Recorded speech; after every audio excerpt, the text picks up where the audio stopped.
ভারত, পাকিস্তান, বাংলাদেশ 3 দেশের আলেমরা একযোগে রসুলকে স্বপ্ন দেখেছেন। আপনাদের কষ্ট হচ্ছে মনে হয়? ভারত, পাকিস্তান, বাংলাদেশ 3 দেশের আলেম একযোগে আল্লাহর নবীকে স্বপ্ন দেখলেন। আমি 5 বার হজে গিয়েছি, আলহামদুলিল্লাহ।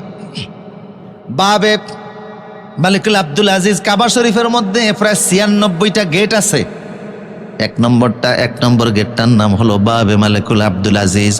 ওই গেট দিয়া প্রবেশ করলে মাতাফের বাম পাশে নেমে দেখবেন ভারত, পাকিস্তান, বাংলাদেশের উলামায়ে কেরাম বসা। আমি ওই জায়গার গুরুত্ব সম্পর্কে জানতাম না। আমি দারুন নাজাহ সিদ্দিকিয়া কামিল মাদ্রাসা, যেখানে আমি 6 বছর লেখাপড়া করেছি, বাংলাদেশের অনেক বড় বড় আলেমরা ওই মাদ্রাসার ছাত্র। এই যে এখন যুবকদের আইকন, সারা বাংলাদেশের যুবকদের হৃদয়ের স্পন্দন, ডক্টর আল্লামা মিজানুর রহমান আল আজহারি, তিনি ওই মাদ্রাসার ছাত্র। আপনাদের এই গাইবান্ধাতে তিনি মাহফিল করেছিলেন, শুনছিলাম 60 মাইল এরিয়া পর্যন্ত জ্যাম পড়ে গেছে।